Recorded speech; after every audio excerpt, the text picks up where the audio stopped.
Et il n'y a pas que l'accès aux services de santé qui soit plus difficile pour les Autochtones, l'accès à la justice est aussi plus complexe, et particulièrement dans le nord du Québec.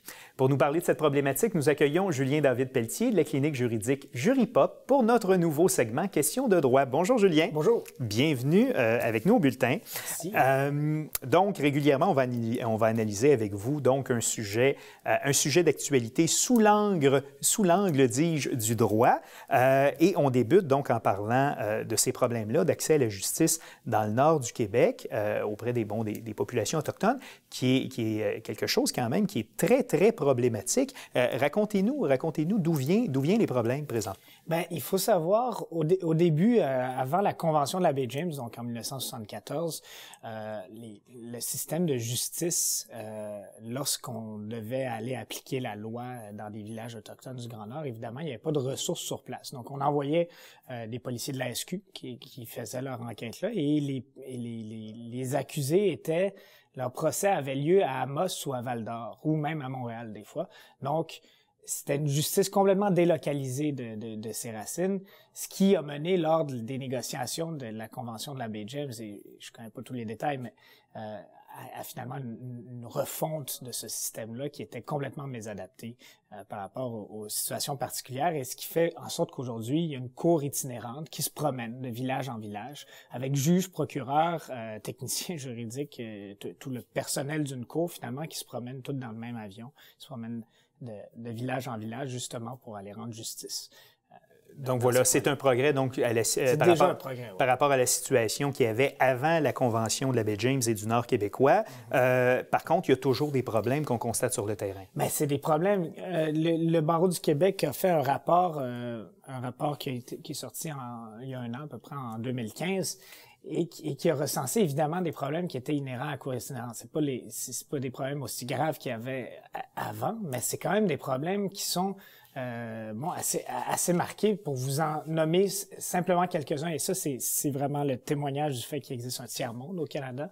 Dans la simple communauté de Saluit, et dans les 10 dernières années, il y a eu 2249 dossiers criminels ouverts entre 2003 et 2013.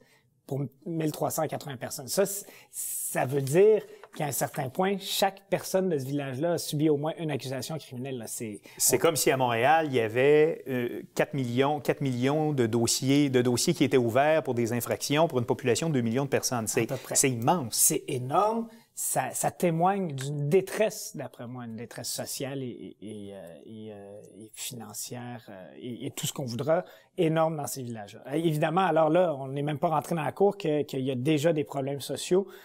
Après ça, on ajoute il y a pas suffisamment d'interprètes qui sont là.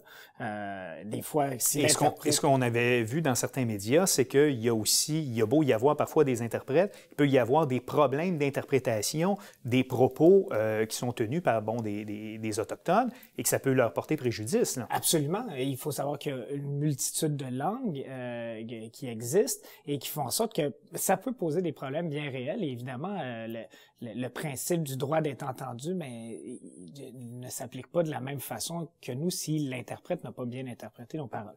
Évidemment, ça crée des remises de cause. Ça fait en sorte que les accusés sont souvent laissés en liberté jusqu'à temps que le procès soit entendu, parce qu'il y a évidemment plein d'autres problèmes, des problèmes liés aux conditions climatiques qui empêchent le juge et les procureurs de se rendre. Les lieux de justice sont complètement inadéquats. Ils se retrouvent dans des gymnases, des fois, peuvent se retrouver des fois dans des hangars où ils vont juger, rendre justice en gants, en mitaines parce qu'il n'y a pas de chauffage.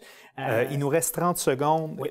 Quelles seraient les solutions? Qu'est-ce qui pourrait être fait par le gouvernement pour essayer d'améliorer la situation et l'accès à la justice? Bien, premièrement, plus de ressources judiciaires, mais ça, c'est pour l'ensemble du système de justice. On s'entend tous là-dessus.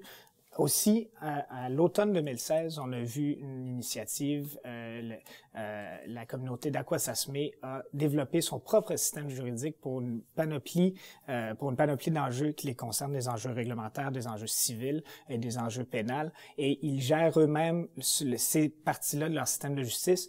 Et de ce qu'on a vu, évidemment, les résultats sont préliminaires. Ça améliore considérablement la confiance, évidemment, des communautés dans leur système de justice. Ça améliore comment la justice est rendue. aujourd'hui et éventuellement, ça pourrait améliorer les conditions sociales de ces peuples-là. Voilà, qu'ils aient au minimum accès à la justice de la même façon que le reste de la population québécoise. Absolument, j'en aurais beaucoup d'autres à vous dire, hein, mais peut-être une autre fois. Oui, on se reverra très certainement. Julien David Pelletier, merci beaucoup et à bientôt. Merci beaucoup, à bientôt.